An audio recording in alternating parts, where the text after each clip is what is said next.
युद्ध मानव इतिहास में हुआ ही बहुत कम है। क्या हुए हैं? रगड़म रगड़ाई हुई है, झगड़म झगड़ाई हुई है, युद्ध नहीं हुए। युद्ध तब होता है जब मेरे सच का कभी पाला पड़ता है सच से, उसे युद्ध बोलते हैं।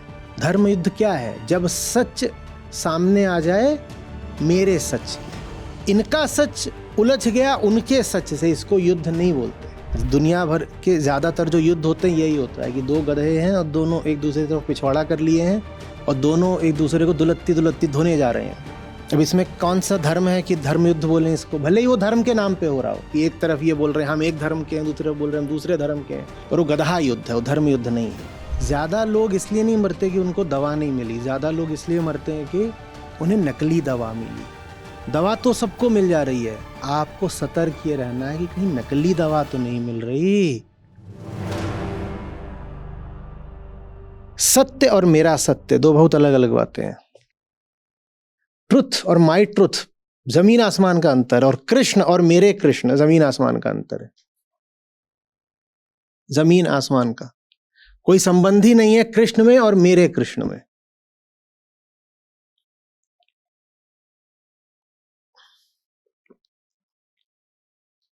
बहुत ज़ेन में ये कहानी बताई जाती है, बार बार सुनी भी होगी, मैं भी पहले 2-4 बार कह चुका हूं। ज़ेन साधिका थी,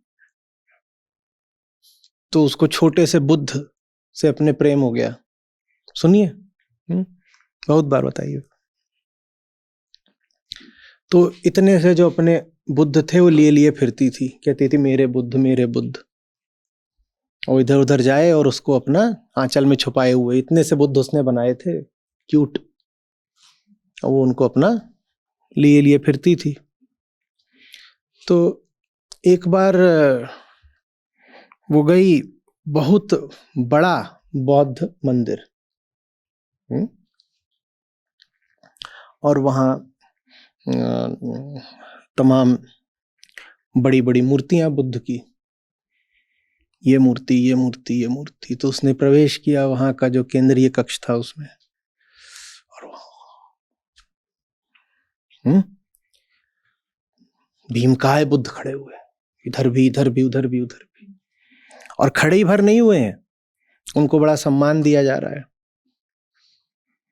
वहां बहुत सारे फूल उनको अर्पित किए गए हैं, और वहां नीचे जो है उनके लिए अगरबत्तियां जल रही हैं और धूप जल रही है, ये सब हो रहा है। तो उसने ये देखा, फिर उसने अपने बुद्ध को देखा, मेरी ये तो गलत बात है, ऐसे कैसे हो गया, ये नहीं चलेगा। तो वो मौका देख के ऐसे समय आई फिर वहां पे जब कोई नहीं था,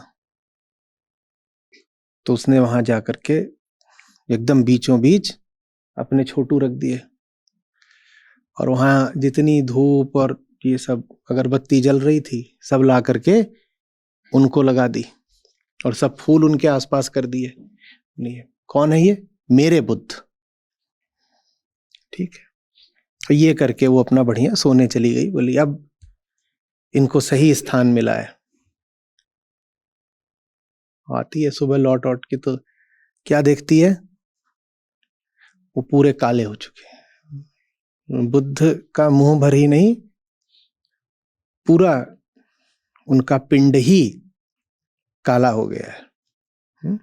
बड़ी प्रतिमा है, उसके नीचे थोड़ी अगरबत्ती लगा दो तो चल जाता है। छोटी सी चीज, उसमें बहुत सारी आप ये लगा दोगे तो कार्बन सूट वो जा करके जम गया। तो वहां पर जो थोड़े बोधि भिक्षु थे उन्होंने देखा, वो मुस्कुराए, वो बोले कि बस यही है, कुछ सीख लो इससे। तुम्हारी प्रतिमा में तो बुद्धत्व तो नहीं था, लेकिन इस घटना से सीख लोगी तो उसमें है। समझ में आ रही बात? जहां बुद्ध मेरे बुद्ध बन गए, वहां बुद्ध से कुछ भी सीखने की संभावना समाप्त हो जाती है। मेरा माने क्या? मम, और अहम मम बोलेगा ही बोलेगा ना। बात सारी ये है कि अहम परेशान है अपनी क्षुद्रता से। क्षुद्रता माने छोटू, और आपकी जो भी चीज होगी वो आपसे बड़ी हो सकती है क्या? सोच के बताइएगा। ये मत कहिएगा कि नहीं मेरी गाड़ी मुझसे बड़ी, वैसे नहीं। आपकी चीज है ना, तो आपके स्वामित्व की हो गई, तो आपसे बड़ी कैसे हो गई? जब आप स्वामी हो तो आपसे बड़ी नहीं हो सकती। आप 10 मंजिला आपने इमारत भी बनाई है, वो किसकी है? अगर आपकी है तो ज्यादा बड़ा कौन है, वो इमारत या आप उसके मालिक। तो मम हमेशा अहम से छोटा होता है, और मम हमेशा निकलता किससे है? और अहम तो मम बोलेगा, क्योंकि आधा अधूरा है तो बोलेगा मम माने मेरा, मेरा ये, मेरा वो, मुझे चाहिए।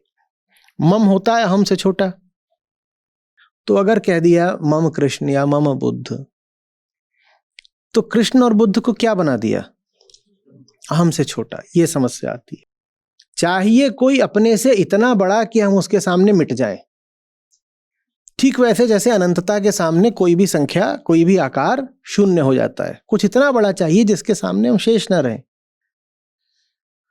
और ले आए कुछ ऐसा जो हमसे भी छोटा है, क्योंकि हमारे ही अधीन है, हमारे ही स्वामित्व में है। कुछ ऐसा ले आए कि ये मेरे छोटे से बुद्ध हैं और मैं इनको लिए लिए फिर रही हूं, तो वो तो तुमसे छोटे हैं। उससे तुमको कहां राहत मिलेगी? कैसे प्यास बुझेगी? और सत्य को मेरा सत्य बना के हम सत्य को कलंकित कर देते हैं। ये बोध कथा का सार, कि क्या हो गया? कलंक। सत्य को मेरा सत्य बना करके मैं बचाऊं, और हम कह रहे हैं सत्य भी आ गया। अरे तो फिर लानत है ऐसे सत्य पर जो तुम्हारे बचे बचे आ गया। कलंक लग गया ना अब सत्य पर। ये कौन सा सत्य है कि तुम हो और तब भी सत्य भी है? सत्य कलंकित हो गया। तो अर्जुन को कह रहे हैं कि तुम भक्त हो, तुम मित्र हो और मेरे हो। मेरे से आशय यहां किसका है? सिर्फ मेरे हो, सिर्फ मेरे हो, मात्र मेरे हो। उसमें तुम्हारी मिलावट नहीं है, मैं हूं। कैसे पता करें कि आप जब भक्ति कर रहे हैं या सखा हो रहे हैं, कृष्ण के मित्र हो रहे हैं, तो आप कृष्ण के हो रहे हैं या अपने कृष्ण के हो रहे हैं, मम कृष्ण के हो रहे हैं? कैसे पता करें? ऐसे पता करें कि आपके पास दूसरी वरीयताएं हैं क्या। कैवल्य को ऐसे भी देखा जाता है कि एकनिष्ठ हो जाना, एकनिष्ठ। दूसरी वरीयताएं हैं क्या? क्या आपके कृष्ण आपकी दूसरी वरीयताओं से सामंजस्य करे बैठे हैं? अर्जुन को क्यों कह रहे हैं कि तुम सिर्फ मेरे भक्त हो? क्योंकि अर्जुन ने साफ साफ दिखा दिया है कि कृष्ण के सामने वो अपनी दूसरी वरीयताओं को मिटाने को तैयार हैं। भूलिएगा नहीं, रथ पर वो कृष्ण के साथ हैं। और बात ये हो रही है कि बाकी सब वहां जो खड़े हुए हैं, जिनसे अतीत का नाता है, उनको मिटाना जरूरी है। तो अर्जुन के लिए बच कौन रहे हैं? सिर्फ कृष्ण। समझ लीजिए, जब सिर्फ कृष्ण है तो आपके साथ सच्चे कृष्ण हैं। जब कृष्ण के अलावा भी कोई है आपके पास, तो वो आपके कृष्ण है, मम कृष्ण है। क्योंकि कृष्ण थोड़ा बड़ी भारी चीज है, अनंत इत्यादि बोल देते हैं उनको। वो इतने बड़े हैं कि वो जगह नहीं छोड़ते किसी और के लिए। अनंत जीवन में आ गया, उसके बाद कहीं अभी 2-4 और चीजों के लिए जगह है, जरा सा भाई एडजस्ट। तो समझ लो कि जो जीवन में आ गया है वो असली होगा, तो किसी और के लिए जगह। कबीरा रेख सिंदूर की काजल किया न जाए, तन में मन में प्रीतम बसा, दूजा कहाँ समाए। दूसरे के लिए जगह नहीं छोड़ेंगे। कृष्ण जब जीवन में आएंगे तो कृष्ण ही काजल और सिंदूर बन जाएंगे। किसी दूसरे के लिए जगह नहीं छोड़ते फिर कृष्ण। वही प्रीतम है, एकमात्र हैं, और दूसरा और तीसरा और पांचवा है, और वो सब आपस में सह अस्तित्व दिखा रहे हैं। नंबर 1 2 3 6 8 सब। तो जान लो कि आपने जो कृष्ण अपने लिए निर्मित करे हैं वो क्या हैं? आपके कृष्ण हैं। और फिर बता रहा हूं, सत्य और मेरा सत्य, जमीन आसमान का अंतर है। झूठ कुछ होता ही नहीं, सत्य होता है और मेरा सत्य होता है। और मेरे सत्य को ही बोलते हैं, लिख लीजिए, झूठ कुछ नहीं होता। सत्य की जो लड़ाई है वो झूठ से नहीं होती है। सत्य की लड़ाई किससे होती है? मेरे सत्य से। कोई आज तक मिला जो कहे कि मेरे पास झूठ है? पर आपको लोग मिलेंगे जो कहेंगे मेरे पास मेरा सच है। ये जो मेरा सच है ना, यही दुनिया का सबसे बड़ा झूठ है। यही झूठ है, मेरा सच। मेरा सच ही झूठ है। और जो मेरा सच है ये मेरी बाकी सब चीजों के साथ तालमेल बना के रखता है, कोएग्जिस्टेंस। मेरा सच, मेरी गाड़ी, मेरा बंगला, मेरी नौकरी, मेरे विचार, मेरी मान्यता, मेरा अतीत, मेरा ऐसा, मेरे सपने, मेरा पैसा, सब, ये सब बिल्कुल एक साथ चलते हैं। और ये आपस में कैसे हो जाते हैं? बिल्कुल कैसे हो जाते हैं? एकदम एक साथ चलते हैं, कोई समस्या नहीं होती इन्हें। ये कृष्ण कैसे हैं जो आपके जगत में जा करके फिट हो जाते हैं? ये कैसे आपको फिर जगतपुर से अमरपुर ले जा पाएंगे? ये तो जगतपुर में ही। भाई तुम तो यहीं सेट हो गए, तुम वहां कैसे लेके जाओगे? तो हम में से ज्यादातर लोगों ने जो अपने कृष्ण बनाए हैं वो इस जगत में ही सेट हैं। वही सेट हैं तो आपको कैसे लेके जाएंगे फिर वो असली कृष्ण नहीं है। असली कृष्ण से हम वंचित रह जाते हैं। असली कृष्ण से हमारे पास हमारी मान्यताएं होती हैं, उनको हम नाम दे देते हैं कृष्ण का। हमारे पास एक मान्यता होती है अपने घर को लेके, एक अपने व्यापार को लेके, एक परिवार को लेके, एक इसको लेके, एक उसको लेके, एक त्योहार को लेके, और एक मान्यता होती है कृष्ण को लेके। और ये सारी मान्यताएं आपस में हाथ पकड़ के एक दूसरे का रिंगा रिंगा रोजेस करती हैं। इन्हें आपस में एक दूसरे से कोई समस्या नहीं है, कोई समस्या नहीं है। ठीक वैसे जैसे एकदम बेईमान दुकानदार होता है, उसने भी वहां पर एक फोटो लगा रखी होती है अपनी दुकान में। किसकी? अपने इष्ट की। कोई देवी, कोई देवता, कोई गुरु कुछ लगा रखा होता है, उसमें फूल चढ़ा रखा होता है, उसके नीचे बैठ गया होता है, इतनी बड़ी तोंद लेके मुनाफाखोरी कर रहा होता है। सब एक साथ चल रहा है, बेईमानी, मिलावट, मुनाफाखोरी, और साथ में ये यहाँ पे अपने जो भी इष्ट देव हैं उसके वो भी लगा रखा है। ये सब एक साथ चलता है, नहीं चलता है? सब एक साथ चल रहा है। तो वो जो फिर कृष्ण है वहां दुकान में जो सेट हो गए हैं, वो असली कृष्ण हो सकते हैं क्या? असली कृष्ण वो हैं कि वो जिस दिन दुकान में आए उस दिन दुकान ही बंद हो गई। आए नहीं दुकान में कि तब धंधा चौपट, सब खत्म। समझ में आ रही बात है?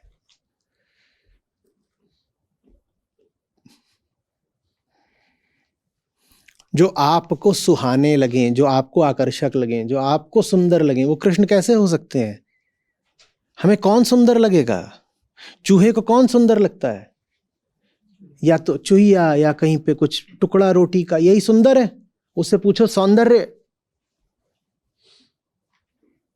कि तुम अनंतता बताओ, तो कहेगा ताजी रोटी और जवान चूहिया, दो ही चीज बता सकता है वो। तो आप समझ क्यों नहीं रहे? जो आपको सुंदर लगे, जो आपकी परिभाषा पर बिल्कुल जम जाते हो, खरे उतरते हो, जो आपके मानकों पर सही साबित होते हो, वो तो नहीं हो सकते ना। समझ में आ रही है बात?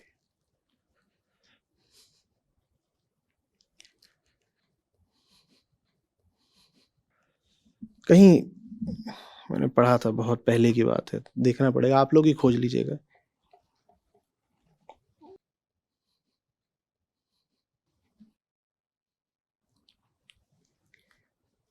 ऑस्पेंस्की शायद, देख लीजिएगा किसका वक्तव्य, खोज लीजिएगा। ट्रुथ इज ट्रिमेंडस, किसका है खोजिएगा।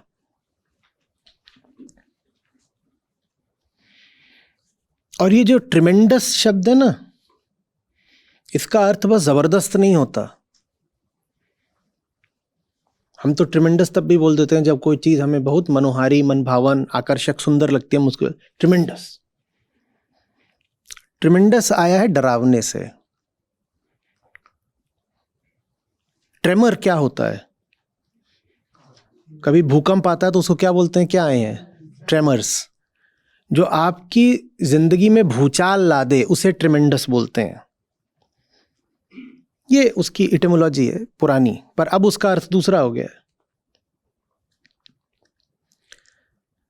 जो आपके बने हुए सब भवनों को बिल्कुल चपटा कर दे, जमीन पर सपाट फैला दे, उसको कहते हैं ट्रिमेंडस ट्रुथ। Tremendous truth. और वो कौन सा ट्रुथ है जो आपके बनाए हुए भवन में ही बहुत मौज से आसीत हो जाए? आपने भवन बनाया और उसमें आके ट्रुथ को बैठा दिया, वो कोई ट्रुथ होगा? वो ट्रुथ होगा क्या?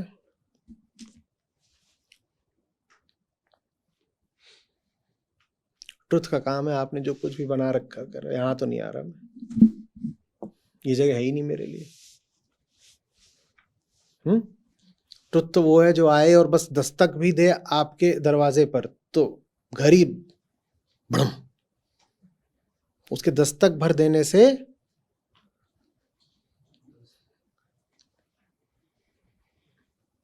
सब आ गया धरातल पर, ध्वस्त।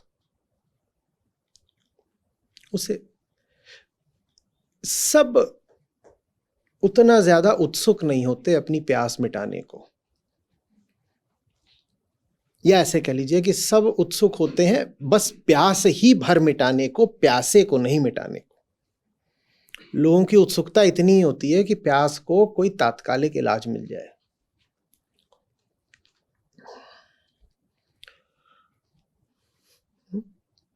तो इसलिए जिस ज्ञान की, जिस योग की कृष्ण बात कर रहे थे चौथे अध्याय के पहले और दूसरे श्लोक में, वो कालातीत होते हुए भी, सर्वसुलभ होते हुए भी हमें नहीं मिलता। हमें नहीं मिलता क्योंकि हमें चाहिए ही नहीं। लिख लीजिए, नहीं मिलता क्योंकि चाहिए ही नहीं। इसको और एकदम बिल्कुल मिट्टी की भाषा में लिखना है तो लिखो, हमें सत्य भी अपनी पसंद का चाहिए, मेरा वाला ट्रुथ। नहीं बुर्गेंडी, नहीं velvet. Can I have a lighter shade of pink?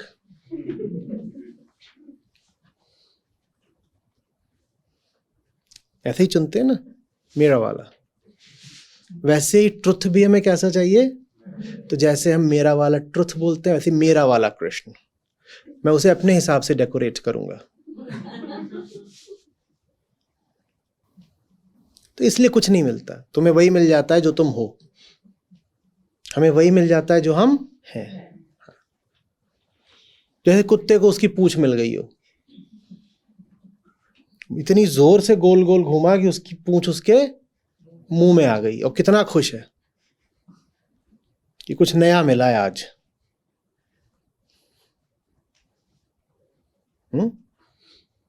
सबकी देखी थी, अपनी कभी नहीं।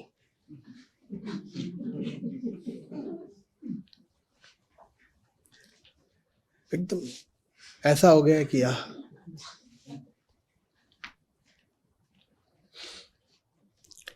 ये सब कुछ इसलिए होता है क्योंकि हम मूल बात भूल जाते हैं, अहम। ये सब कुछ अहम के लिए हो रहा है ना। भक्ति भी किसके लिए है? अहम के लिए। ज्ञान किसके लिए? अहम के लिए है। भक्ति का क्या अर्थ होता है? प्रेम। प्रेम किससे? अहम कह रहा है मैं बंधन में हूं, मुझे मुक्ति से प्रेम है। अहम कह रहा है मैं रोगी हूं, मुझे स्वास्थ्य से प्रेम है। यही भक्ति है सब कुछ किसके लिए? भक्ति बोलो, ज्ञान बोलो। और क्या भक्ति और ज्ञान किसी भी अर्थ में एक दूसरे से अलग हो सकते हैं? अगर मुक्ति से प्रेम नहीं होगा तो क्या कभी मुक्ति हो पाएगी? और अगर अपनी बंधक अवस्था का ज्ञान नहीं होगा तो कभी प्रेम हो सकता है मुक्ति से? बोलो।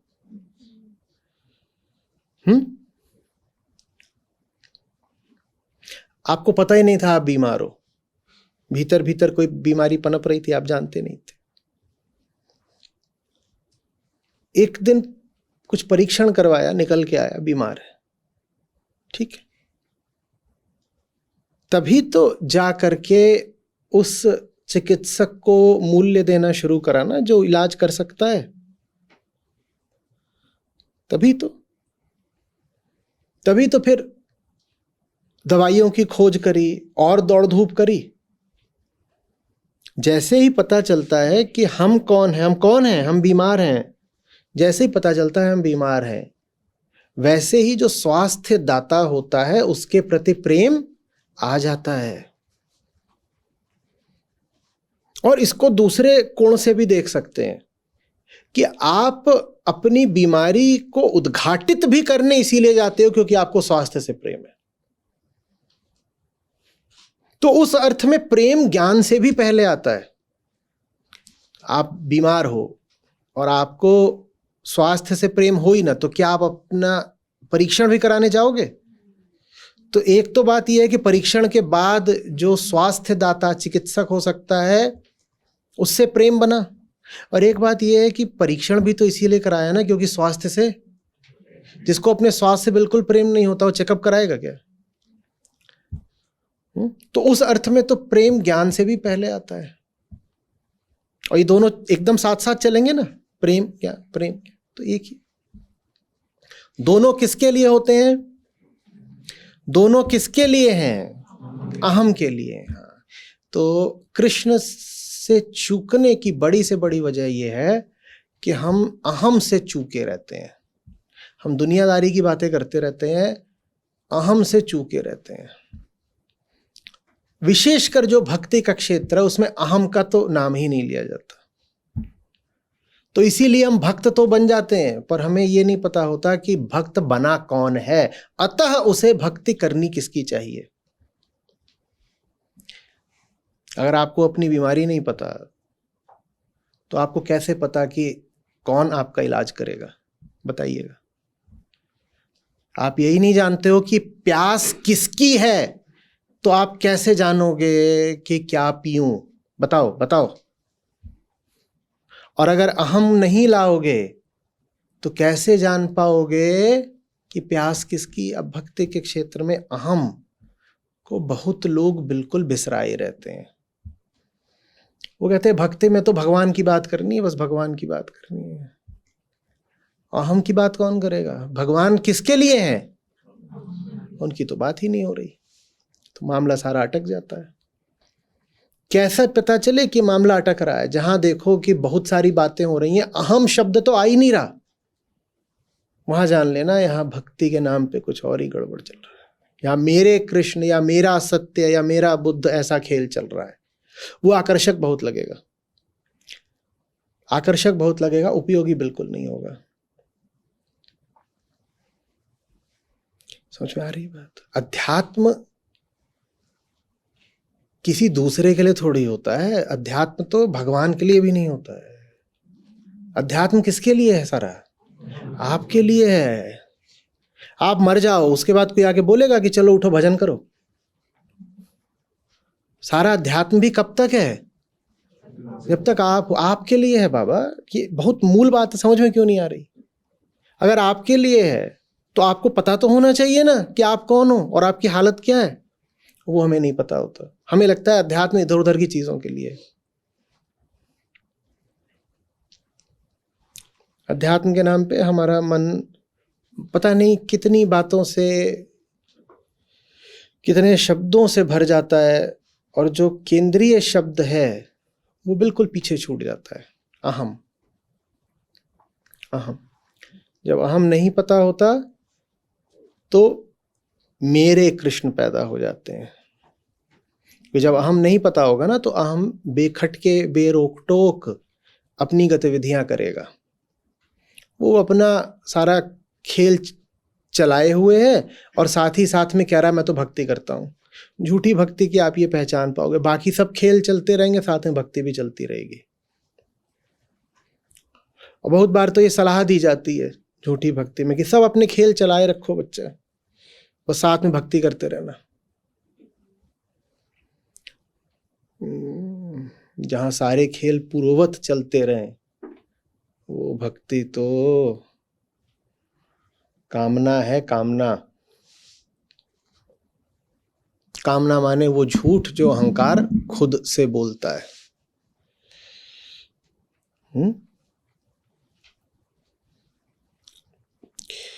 तुम मेरे भक्त हो, तुम मेरे मित्र हो, इसलिए आज वो पुरातन योग तुमसे कहता हूं, क्योंकि मेरी बात उत्तम गुप्त रहस्य है। उत्तमम रहस्यम, यही एक बात है जो जानने लायक है। बाकी सब बातें जो तुम जान रहे हो वो इस बात को जानने पर आश्रित है। उदाहरण के लिए, आपको पता हो ना आपको जाना कहां है, उसके बाद आप पता करोगे ना हाँ कि सड़क क्या है, उस तरफ रास्ते में ईंधन मिलेगा कि नहीं मिलेगा, और लंबा है रास्ता तो कहीं रुकने की व्यवस्था होगी कि नहीं, ये सब बाद में। बाकी सारी बातें जानने की उस मूल बात को जानने के पीछे आती हैं, बाद में आती हैं, उस मूल बात पर आश्रित हैं। अगर आत्मज्ञान नहीं है तो बाकी सब आप जो भी कुछ जान रहे हो वो बहुत मूर्खता की बात है। वो ऐसी सी बात है कि पता नहीं है कि जाना कहाँ है, और जाकर के खड़े हो गए हो एयरपोर्ट पर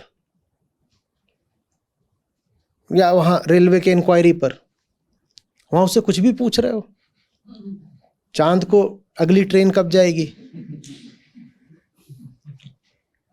क्योंकि अब कोई भी प्रश्न वैध है, क्योंकि कोई भी प्रश्न अवैध कैसे होगा। कुछ भी अवैध भी तभी होगा ना जब मंजिल का पता हो। मंजिल पता है, उसके बाद उल्टा सवाल पूछे तो कहेगा ये बेकार सवाल है। जब आपको पता ही नहीं आपको जाना कहाँ है तो आप ये भी पूछो कि चांद कैसे जाना है, कौन सी ट्रेन, तो ये सवाल भी वाजिब ही है। क्या दिक्कत है? बात समझ में आ रही है? ये अपने आप से आज पूछिएगा, लिखिएगा कम्युनिटी पे।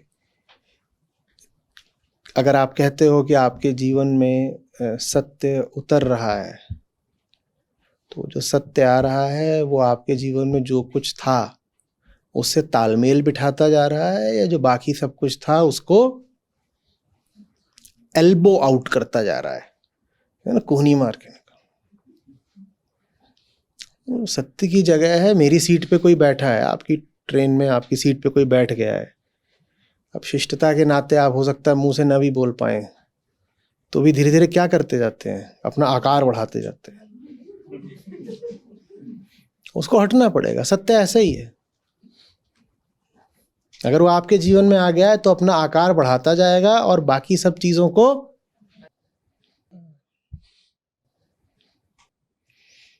कुछ निकला भी है या बस कुछ आ ही गया है।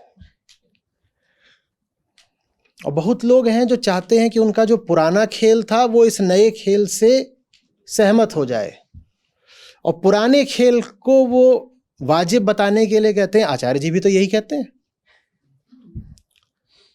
अरे वो पुरानी बात गलत थोड़ी, आचार्य जी भी तो, भाई मैं वो सब नहीं कहता। तुम्हें किस कान से और किस कोण से, न कर्ण समझ में आ रहा है न कोण समझ में आ रहा है, कैसे लग गया कि मैं भी वही सब कुछ बोलता हूं। तुम जानो और तुम्हारा धर्म जाने। कितना झूठ बोलोगे अपने पुराने झूठों को छिपाने के लिए, एक झूठ के पीछे 100 झूठ। तो फिर ये कि नहीं नहीं नहीं, आचार्य जी भी जो बोल रहे हैं वो हमारी पुरानी मान्यताओं से बिल्कुल मेल खा रहा है।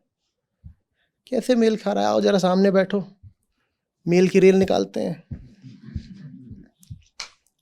सामने वो आएंगे भी नहीं, आ भी गए तो चुपचाप कहीं ऐसी दुबक के बैठ जाएंगे।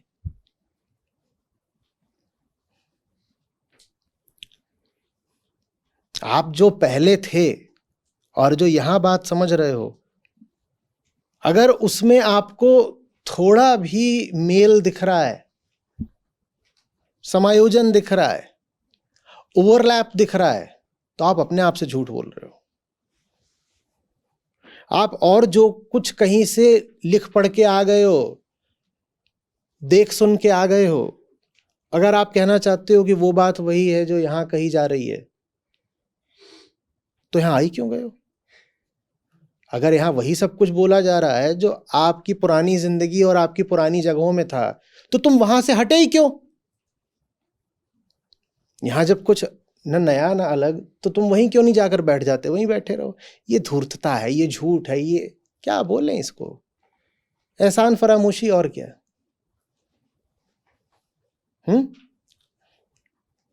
कि जैसे कई लोग आपको मिले होंगे, उनकी आंखों में लिखा होता है कि महाभूखे हैं,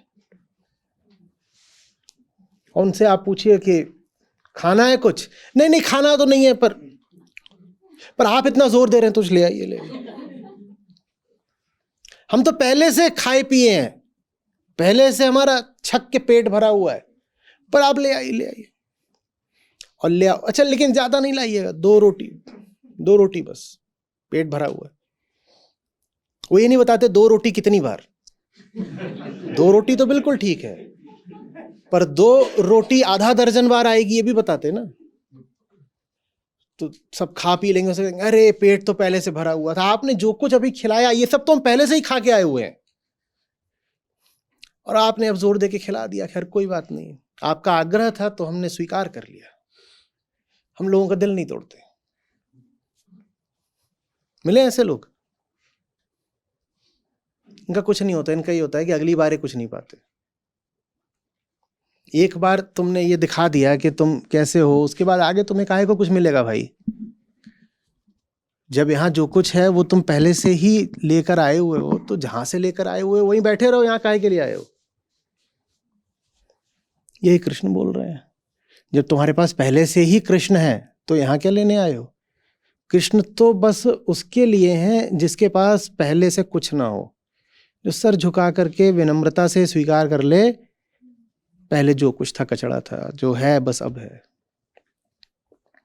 जिनका अहंकार उनको ये मानने की इजाजत नहीं देता कि पहले सिर्फ कचड़ा था, उनको फिर क्या मिलता है? मेरे Krishna, my truth. My truth is the biggest लाई।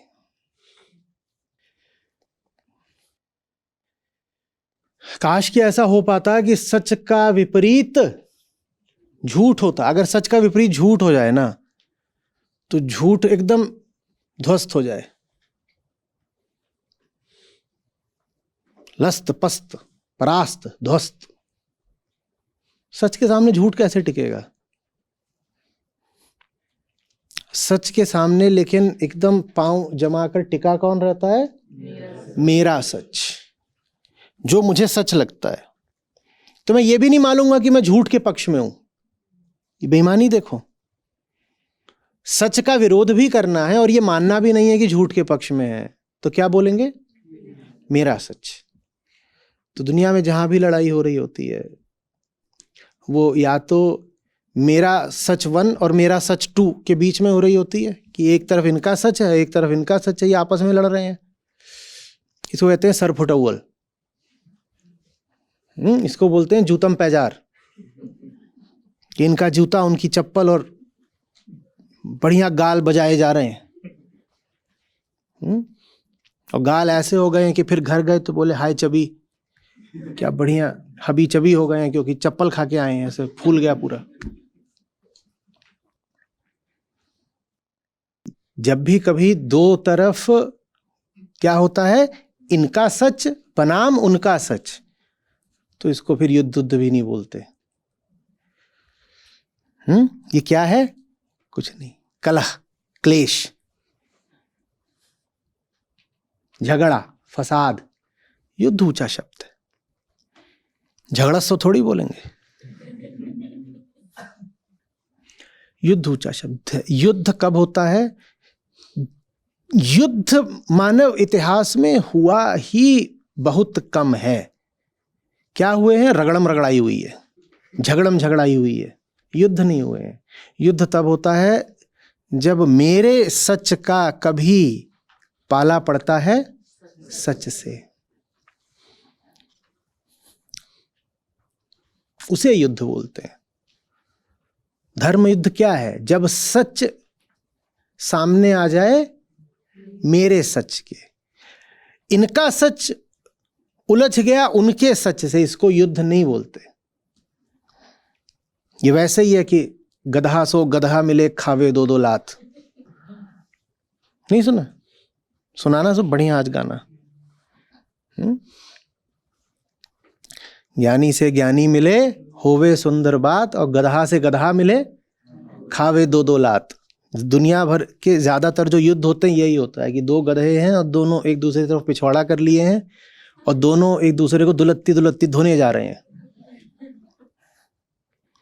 अब इसमें कौन सा धर्म है कि धर्म युद्ध बोले इसको? भले ही वो धर्म के नाम पे हो रहा हो कि एक तरफ ये बोल रहे हैं हम एक धर्म के हैं, दूसरी तरफ बोल रहे हैं हम दूसरे धर्म के हैं, पर वो गधा युद्ध है, वो धर्म युद्ध नहीं है।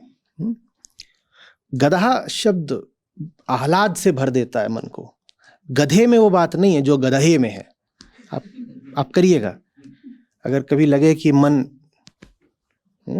थोड़ा सा अभी मलिन है तो एकदम तुरंत जान आ जाएगी। ऐसे गधा, ऐसे जगत को देखिएगा या आईने के सामने खड़े हो जाइएगा और बोलिएगा गधा, और देखिए कैसा कैसा आनंद उठता है भीतर से। गधा सो गधा मिले खावे दो दो लात।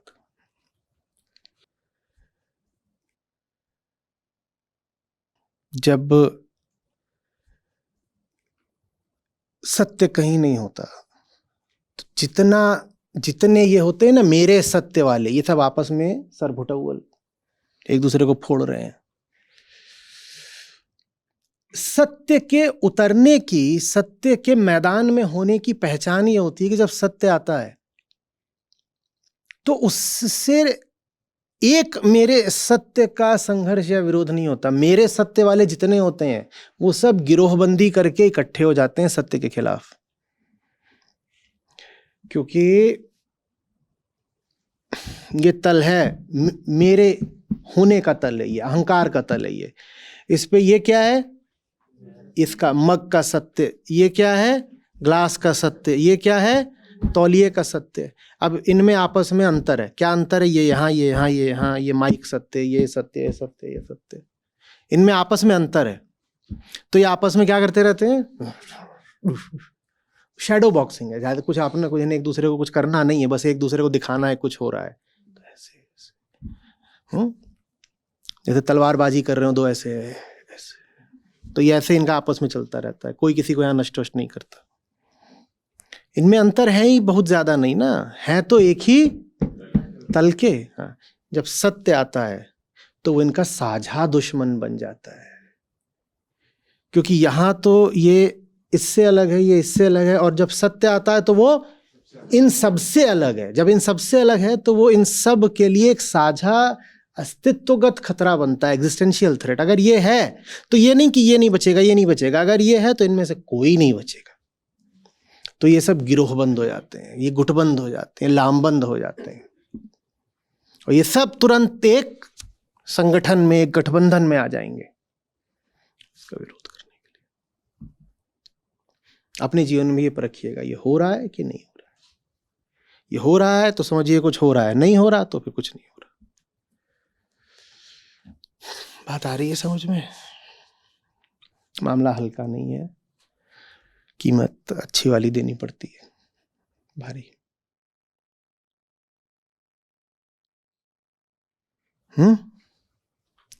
लिखो, सत्य सामंजस्य नहीं करता। ट्रुथ और एडजस्टमेंट ये साथ साथ नहीं चलते।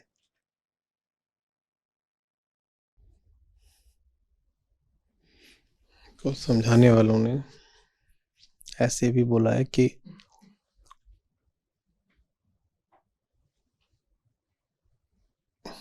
वो जो चीज है, जो अध्यात्म का लक्ष्य है, जो वेदांत का प्रतिपाद्य है, वो चीज इतनी आवश्यक है कि कोई भी व्यक्ति ये नहीं कर सकता कि उसके बिना एक पल भी जिए।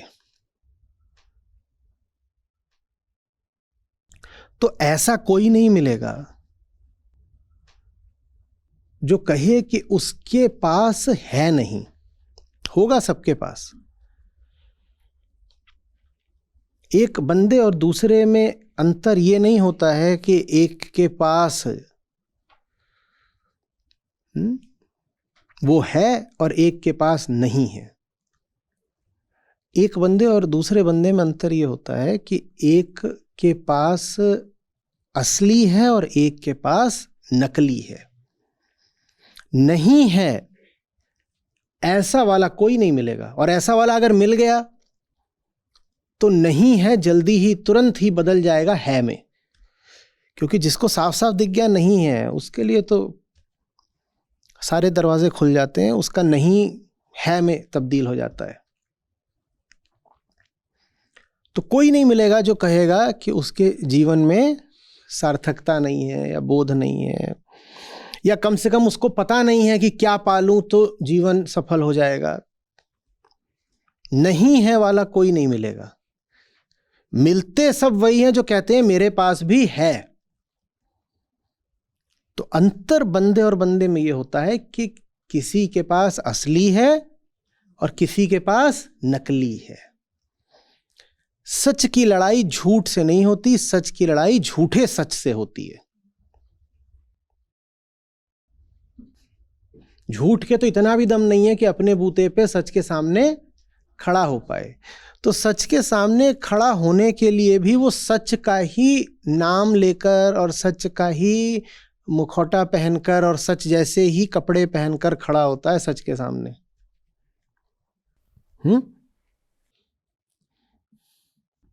किसी चीज का कोई ब्रांड हो सकता है, उसको कोई नाम बताइए अच्छा सा।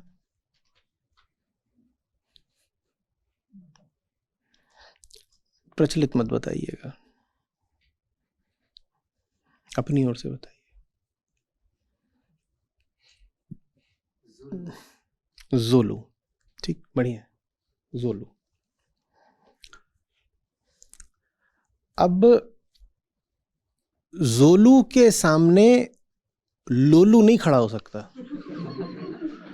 क्योंकि ये जो जोलू है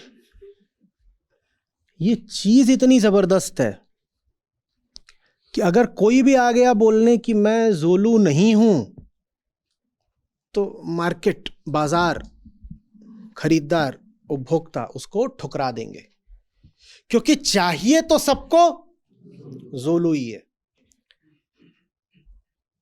तो जो लोग जोलू से बचते थे, डरते थे और जोलू से एक तरह की नफरत करते थे, उन्होंने सारी कोशिशें कर ली। वो लोलू, गोलू, पोलू, होलू, चोलू सब लेके आए, और सब क्या होते रहे बाजार में? वो सब बाजार में हारते रहे। फिर एक दिन उन्होंने ऐसा कुछ करा कि जोलू पीछे हट गया, और आज तक पीछे है, आज तक पीछे है जोलू। कृष्ण वही बात यहां तीसरे श्लोक चौथे अध्याय का इसमें समझा रहे हैं। जोलू जानते हो किससे हारा हुआ है? जोल्लू, जोलू था ZOLU और जोलू हारा हुआ है ZOLLU से, वो हारा हुआ है। जोलू 1000 का था, जोल्लू 100 का है। और जोल्लू पूरा भरोसा दिलाता है कि देखो असली हूं और साथ में सस्ता हूं। तो बेचारा जोलू, उसको कोई लेनदार ही नहीं मिलता। अब जोलू लोलू से नहीं हार सकता, जोलू को हराने के लिए भी जोलू ही चाहिए। जोल्लू भी जोलू को हरा पा रहा है जोलू के ही नाम का उपयोग करके। जिस दिन जोल्लू ने बता दिया कि मैं तो वही लोलू हूं जो बिका ही नहीं था, जिस दिन जोल्लू ने अपनी असलियत खोल दी, कि वहां जो स्टिकर लगा हुआ है ऊपर, जरा स्टिकर हटाया, स्टिकर पे तो ब्रांड लिखा हुआ था जोल्लू, स्टिकर हटाया तो नीचे क्या लिखा है, लोलू। जिस दिन स्टिकर हट गया, जोल्लू भी बाजार से साफ हो जाएगा। तो झूठ कभी झूठ बनकर बिक नहीं सकता, झूठ बिकेगा झूठा सच बनकर। माया कभी माया बनकर बिक नहीं सकती, माया बिकेगी कृष्ण बनकर। माया कृष्ण के सामने आ जाए और बोले मैं माया हूं, तो माया को कौन लेनदार मिलेगा? नहीं। तो कृष्ण को रोक कर जो चीज रखती है वो है माया, जो कृष्ण बनकर आ जाती है। लोलू जो जोल्लू बनकर आ जाता है, वो रोक देता है। कृष्ण अर्जुन से कह रहे हैं तुम्हें इसलिए बता रहा हूं क्योंकि तुम ये सब लोलू पोलू को ठुकरा के आए हो। जो ठुकरा नहीं सकता वो कृष्ण का हो नहीं सकता। खेल हमेशा नकार में चलेगा, खेल हमेशा नेति नेति में चलेगा। पूरा शहर पटा पड़ा है जोल्लू से। जिस दुकान में जाओ और बोलो जोल्लू किस चीज का ब्रांड है तो बता देते, तो बताया ही नहीं किस चीज का है। अरे जूता, दिमाग में वही आता है जो सर में है। किसी ढंग की चीज का बता दो। चश्मा, हाँ ये बढ़िया है, देखने में मदद करता है, ठीक, बढ़िया है। तो पूरा शहर पटा पड़ा है किससे? जोल्लू से। आप जाओ और बोलो चश्मा चाहिए, और खट से निकाल के दे देगा, ये लीजिए बढ़िया सस्ता सुंदर टिकाऊ, जोल्लू। लेकिन कुछ ऐसे होते हैं जिन्हें अपनी आंख का पता है, जिन्हें अपनी समस्या पता है। वो कहते हैं दिखाओ, वो लगाते हैं और कहते हैं बात नहीं बन रही, बात नहीं बन रही। वो कहता है पर सस्ता है, ले लो सस्ता है। वो लुभाता है, सब कुछ करता है। कहते हैं और दूंगा, एक के साथ 3 मुफ्त।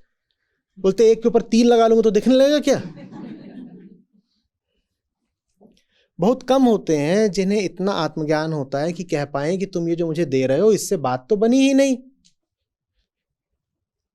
वो फिर निकलते हैं, वो 3 4 5 घंटा ढूंढते हैं, इधर उधर गाड़ी लेके फिरते हैं, ये बाजार, वो मॉल, ये जगह, वो जगह। तो उनको फिर कहीं से एक बचा खुचा ऑथेंटिक जोलू शोरूम मिल जाता है। वो बहुत खोजने में मिलता है, और वहां पे जोलू तो जानते ही हो कि 100 का नहीं 1000 का होता है, लेकिन उनको मिल जाता है। बहुत खोजने में मिलता है। शहर में एक आध जगह ही बचता है क्योंकि बाकी जगहों से तो साफ हो जाता है। समझ में आ रही है बात?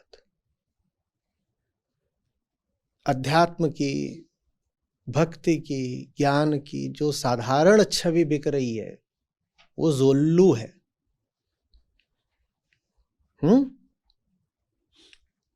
सबके द्वारा स्वीकार, लेकिन बहुत बहुत सस्ती। इसलिए अर्जुन मैं किसी को वो बात नहीं बोलता जो तुम्हें बता रहा हूं, क्योंकि बाकी लोग तो जोल्लू से ही संतुष्ट हैं, तो उनको जोल्लू ही ले लेने दो। तुम सारे जोल्लू छोड़ के आए हो। तुम क्या क्या छोड़ के आए हो? तुम सिर्फ अपने कुरु भाइयों को छोड़ के नहीं आए हो, तुम अपने पांडु भाइयों को भी छोड़ के आए हो। अभी तुमसे बात कर रहा हूं, तुम सलाह के लिए न तो युधिष्ठिर को बुला रहे हो, न भीम को बुला रहे हो, तुम किसी को नहीं बुला रहे हो। तुम द्रौपदी को नहीं बुला रहे, तुम कुंती को नहीं बुला रहे, तुम किसी को नहीं बुला रहे। तुम सबको छोड़ करके आए हो, इसलिए तुम्हें सुना रहा हूं। जो सबको छोड़ के नहीं आ सकता, कृष्ण से उसे गीता नहीं मिलेगी।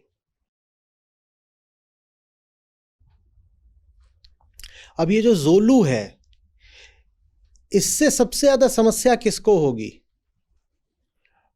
पोपलू को, टोलू को, मोलू को, गोलू को, या किसको होगी? जोलू से सबसे ज्यादा, जोलू माने जो असली है, उससे सबसे ज्यादा समस्या किसको होगी? पोपलू को, टोलू को, रोलू को, किसको होगी? जोलू को।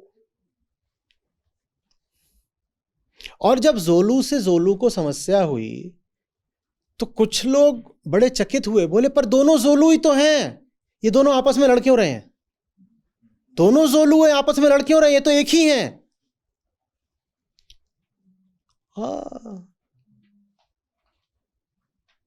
जोलू से गोलू को नहीं प्रॉब्लम, जोलू को टपलू से भी नहीं होगी, पपलू से भी नहीं, ये सब तो आपस में दिख ही रहा है अलग है।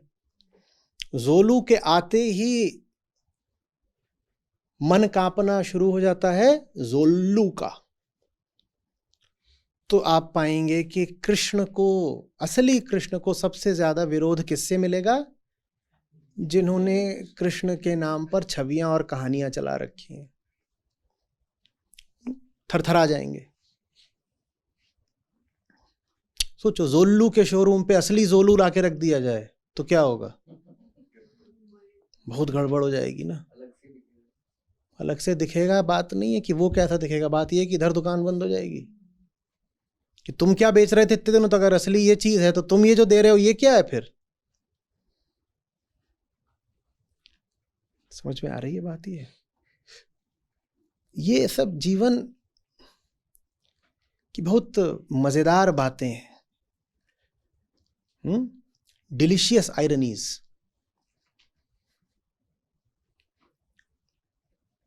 कि सच से सबसे ज्यादा तकलीफ सच को ही होती है। सच से सबसे ज्यादा तकलीफ सच को ही होती है, मेरे सच को। और जो मेरा सच है वही है झूठा सच।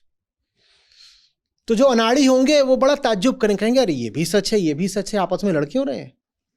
क्योंकि सच का विरोध करने अगर कभी कोई आएगा तो वो यही कहेगा कि वो भी सच है।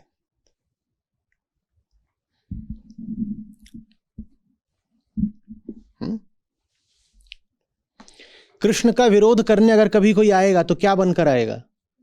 वो कृष्ण ही बनकर आएगा। गीता का विरोध करने पे अगर कभी कोई आएगा तो क्या बनकर आएगा? गीता ही बनकर आएगा। जोलू का विरोध सबसे ज्यादा किसने किया है? जोलू ने ही। सच का विरोध मेरा सच करता है, मेरे सच को ही बोलते हैं मान्यता, मत, बिलीफ, ओपिनियन। एक आंकड़ा मैंने कहीं देखा, दुनिया में बहुत अब लोग नहीं हैं ऐसे प्रतिशत के तौर पे, संख्या देखेंगे तो भी बहुत बड़ी है, पर रोगियों के प्रतिशत के तौर पे देखेंगे तो प्रतिशत अब बहुत छोटे लोगों का है, बहुत छोटा है, जो लोग दवा के अभाव में मरते हैं। क्योंकि जो आम दवाएं हैं, लाइफ सेविंग ड्रग्स, कमोडिटी जैसी हो गई हैं, वो हर जगह उपलब्ध करा दी जाती हैं और बहुत सस्ती कर दी गई हैं। तो अब ऐसा नहीं होता कि उनके अभाव में ही लोग मर जाएं।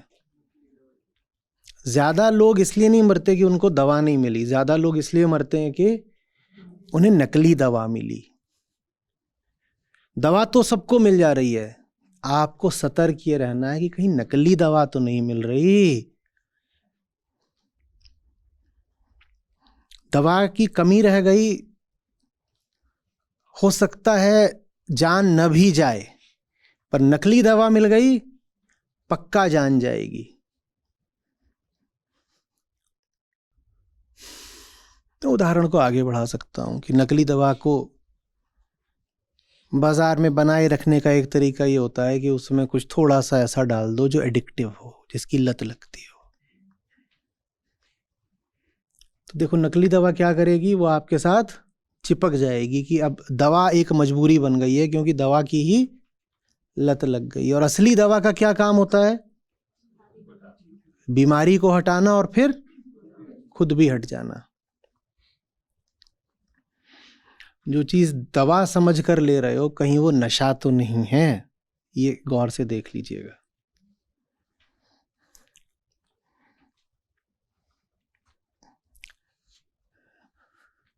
असली दवा नशे को काटती है और नशे के लिए शास्त्रीय नाम है अहम। अहम कट रहा है या नशा बढ़ रहा है? ज्ञानी से ज्ञानी मिले, करे ज्ञान की बात। ज्ञानी से ज्ञानी मिले, करे ज्ञान की बात। गदहा से गदहा मिले, होए लातम लात रे साधो, होए लातम लात। ज्ञानी से ज्ञानी मिले, करे ज्ञान की बात। ज्ञानी से ज्ञानी मिले, करे ज्ञान की बात। गदहा से गदहा मिले, होए लातम लात रे साधो, होए लातम लात। कबीरा रेख सिंदूर की, काजर किया न जाए। कबीरा रेख सिंदूर की, काजर किया न जाए। तन मन में प्रीतम बसा, दूजा कहाँ समाए रे साधो, दूजा कहाँ समाए। कबीरा रेख सिंदूर की, काजर किया न जाए। कबीरा रेख सिंदूर की, काजर किया न जाए।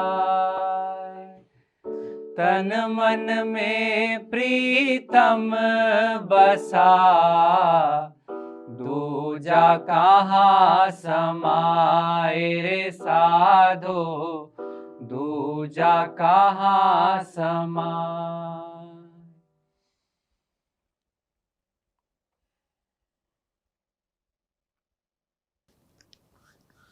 दूजा ही दूजा सम।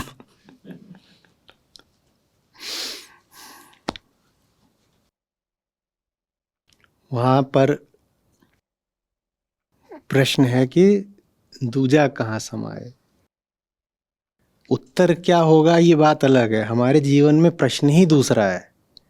हमारा जीवन ये है कि सब दूजा तीजा चौथा पांचवा आठवां 20वां सब हैं, पहला कहाँ समाए। और बहुत हम मासूमियत के साथ बड़ा गंभीर प्रश्न पूछते हैं। देखिए ये भी ज़रूरी है जीवन में, ये भी ज़रूरी है, समय इसमें भी जाता है और ये भी लगता है और ऐसा होता है, ये हो गया, यहाँ खर्चा कराए और अब ये हो गया, ये ऐसे हो गया, ऑब्लिगेशन बाध्यता, ये सब 50 चीज़ें हैं। देखिए 50 चीज़ें हैं, पहला कहाँ समाए। अरे भाई पहले को पहला रखोगे तब ना पहला समाएगा। पहले का मतलब होता है परम, पहला माने प्रथम, माने सर्वोत्तम, माने उच्चतम। आप अपना कहीं जाने को सामान पैक करते हो तो उसमें सबसे पहले क्या रखते हो? जो अपना कूड़ा कचड़ा वो रखते हो। कहीं पर आप लेकर के जा रहे हो, किसी से मिलने जा रहे हो, उसके लिए दवाइयाँ लेके जा रहे हो, जा ही इसी ले रहे हो कि उसको दवाइयाँ देनी है, ठीक है। अब उससे मिलने जा रहे हो, दवाई दोगे, दवाइयों का इतना बड़ा एक बॉक्स है, पर अब जा रहे हो तो कपड़े भी रखोगे, जूते भी रखोगे, तेल साबुन भी रखोगे, 2-4 और चीज़ें होंगी वो भी रखोगे। सबसे पहले क्या रखोगे? सबसे पहले क्या रखोगे? या ये कहोगे कि ट्रॉली में जूता बसा, अब दवा कहाँ समाए, और पहुंच गए उसके यहाँ लेके कि जूता भी ले आए हैं, पैंट भी ले आए हैं, सब बेल्ट भी ले आए हैं, और जहाँ आए हैं वहाँ पे कुछ खेलेंगे तो इतना बड़ा टेनिस का रैकेट ले आए हैं, गेंदों के 2-4 डब्बे ले आए हैं। और वो पूछा दवा, बोले वो पहला कहाँ समाए। समा नहीं रही थी तो वही नहीं लाए हैं, बस जो यही हमारी ज़िंदगी है। सब कुछ भरा हुआ है ज़िंदगी में, जो पहला है वो नहीं है, पहला है वो नहीं है। फिर हम कहते हैं कुछ कमी सी है, क्या है, कुछ कमी है, ये नहीं है वो नहीं है। अरे क्या कमी है? जो पहली चीज़ है वही नहीं है। ढूंढ क्या रहे हो कि कहाँ क्या कमी है, क्या खो गया, क्या खो गया। पता नहीं क्या खो गया, समझ में नहीं आ रहा। कि जैसे क्वेश्चन पेपर आया हो, 100 नंबर का है, पहला सवाल 80 नंबर का है, उसके बाद आधे आधे नंबर के 40 MCQ हैं, और करने को 41 में से 40 सवाल करके आ गए और नंबर आए कुल 14। और बोल रहे हो ये क्या खो गया, कैसे 14 आए? कुल 41 में 40 करके आए थे, 90-95% तो बनता था। भाई तू पहला ही नहीं करके आया था, सब कुछ किया, पहला ही नहीं किया। वो द्वैत लाइफ एजुकेशन के दिनों में एक गाना आया था, तो इसी पर बात हो रही थी, the nature of the ego, यही एक्टिविटी थी। तो उसमें एक ने वो सुनाया था गाना कि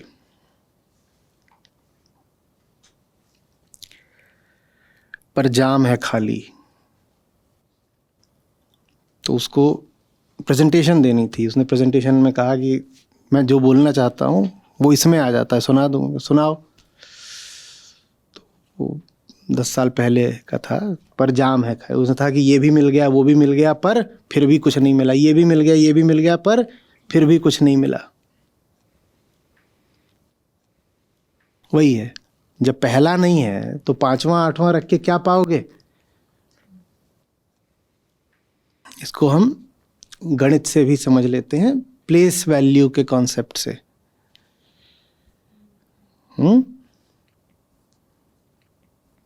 तो संतों ने इसको बोला है कि राम नाम जो है वो 1 का अंक है, और बाकी सब जो जीवन में है वो 0 है। पर वो 1 अपनी जगह पर आ जाए, पहला बन जाए, तो जीवन में बाकी जो सब कुछ है उसको भी एक गरिमा मिल जाती है, उसकी भी एक कीमत हो जाती है। नहीं तो बाकी सब तो है 0 ही। उन सब शून्यों की कतार के आगे वो 1 लग गया, राम, तो सबको कुछ महत्व मिल जाता है। वो अपने आप में एक बड़ी संख्या हो जाती है। पहला ही नहीं है तो बाकी सब सूना, 0 ही है, सूना, 0 से सून, सूना बन गया। हाँ वही है, उसकी व्युत्पत्ति वही है, जो कहते हैं ना सूनापन, वो वही है, शून्यता, रिक्तता। तो हमें पता करना है कि बहुत कुछ तो है, पर पहला है कि नहीं है। और पहला नहीं आ सकता अगर बाकी सारे जितने हैं वो अपनी अपनी जगह घेरे बैठे रहेंगे। मुझे आपको निराश करना पड़ेगा, नहीं चाहता, पर दिल तो टूटता है जब ऐसी बात सुननी पड़ती है। वो बात ये है कि बाकी सब रखे रखे कृष्ण नहीं मिलेंगे। और विशेषकर कृष्ण के बारे में आपने जो छवि और मान्यता पहले बना रखी हो, वो रखे रखे तो कृष्ण बिल्कुल भी नहीं मिलेंगे।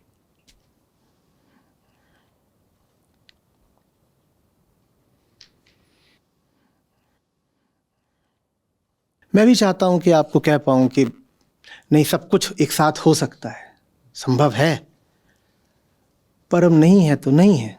हम जीवन का नियम तो नहीं बदल सकते ना, ये सब एक साथ नहीं चलते। नहीं तो काहे को बोलते दूजा कहाँ समाए। वो भी कहते देखो, थोड़े से तन में एक प्रीतम को बसा लेंगे, बाकी तन में दूसरे 5 प्रीतम भी तो हो सकते हैं। और तन में नहीं बस सकते तो मन तो काफी विशाल जगह है, मन में तो 18-20 प्रीतम भी हो सकते हैं। पर वो बोले नहीं, एक ही हो सकता है, दूजा कहाँ समाए। और एक आ गया तो उसका स्वभाव है, वो दूसरे के लिए जगह नहीं छोड़ सकता। अनंत माने होता है जो असंग है, अनंत असंग, उसके साथ थोड़ी कोई बैठा लोगे।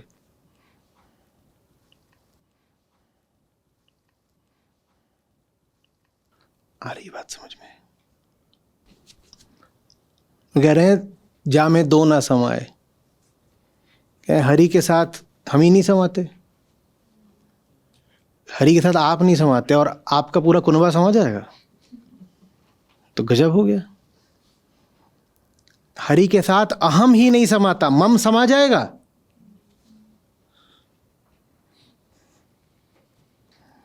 हम तो पूरा कुर्बा रख के कहते अब हरि के लिए कहीं जगह है, देखना थोड़ा। हाँ देखिए 17 तारीख को आपके लिए एक स्लॉट निकाला है 15 मिनट का, आ जाइएगा, समय पर आ जाइएगा। पहला अपने आप में कोई पहला नहीं होता, क्योंकि अपने आप में वो कुछ है नहीं, कोई वस्तु। पहले को पहला बनाना पड़ता है, उसे पहले जैसा सम्मान देकर। वो जो प्रथम है, जो परम है, उसे आपके लिए परम होना पड़ेगा ना, वरना तो वो शाब्दिक किताबी बात है कि कह दिया परम। अरे होगा परम, तुम्हारे लिए परम है क्या? तुम्हारे लिए तो कुछ और ही परम है। तो जो गरम है वो परम है। हाँ, तुम्हारे लिए परम की जगह परंपरा है। परम परम तभी है जब आप उसे परम का स्थान दें। आप स्थान नहीं दोगे तो फिर। मेरा नाम भुवन भाटिया है और मैं पेशे से एक एंटरप्रेन्योर हूँ। मेरा एक स्टार्टअप है जिसमें हम वाटर कंजर्वेशन के लिए वर्क करते हैं। साथ ही साथ में मैं एक टीचर भी हूँ, फिजिक्स और मैथमेटिक्स पढ़ाता हूँ मैं। मुझे एक्चुअली आचार्य जी के साथ जुड़े हुए अराउंड 1.5 से 2 साल हो गया है। मेरी लाइफ में कहीं ना कहीं जो चेंजेस हैं वो तो दिखते ही हैं मुझे, कि सबसे बड़ा महत्वपूर्ण चेंज ये है कि अब मैं जहां पर भी कई गलतियां करता हूँ या कुछ भी मुझसे छूट जाता है या जानबूझकर बोलूंगा कि नहीं करता हूँ, तो मैं अब बहाने ना बनाता हूँ, नहीं बनाता हूँ कम से कम। जैसे मैं सही बताऊं तो मेरे कुछ सत्र भी पीछे छूट गए थे, तो मुझे जो मेरे सलाहकार है उनका जब कॉल आता है वो पूछते हैं, तो मैं अब कुछ भी बहाना नहीं बना सकता, क्योंकि मुझे लगता है मैं कोई भी रीजन दे रहा हूँ तो वो कहीं ना कहीं मेरा बहाना ही होता है। तो ये अपने आप में देख पाना भी मुझे लगता है ये आचार्य जी की वजह से ही है। तो कहीं ना कहीं जब मैं कुछ बात भी कर रहा हूँ तो आसपास भी अपने आसपास के लोगों से तो देखता हूँ कि इतना झूठ, इतना हमारा सब कुछ सुपरफिशियल होता है कि फ्लो फ्लो में हम बोल देते हैं किसी भी चीज का कुछ भी। तो ये मुझे दिखने लग गया है, ये मुझे समझ में आ जाता है कि हाँ ये मैंने गलत बोला, और ये तो मैं पता नहीं, ये मेरे अंदर का वो जो शैतान होता है ना वो बोल रहा था, झूठ बोल रहा था। तो ये मुझे दिखता है मेरी लाइफ में फर्क है संस्था के साथ जुड़कर। कबीरा खड़ा बाजार में, मांगे सबकी खैर। ना काहू से दोस्ती, ना काहू से बैर रे साधु, ना काहू से बैर।